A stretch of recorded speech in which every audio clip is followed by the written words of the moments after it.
नीलकरे शांति श्रृंखला सह रथयात्रा पालित।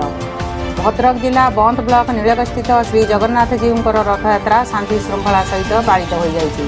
पूर्वर गोटे रथरे 3 ठाकुर बसुथिबा बेले चलित वर्ष 3 ठाकुरंक लागि तीन रथ निर्माण करा जाइतिला।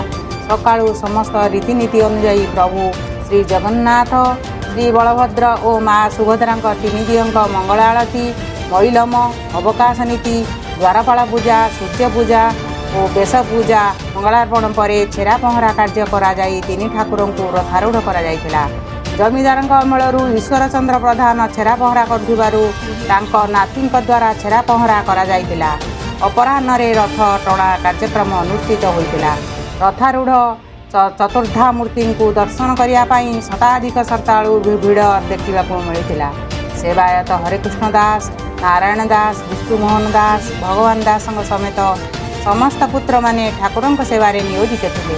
बहुत पुलिस शांति श्रृंखला दायित्व बेले रथा टणा कार्य शताधिक भक्त सामिल थे।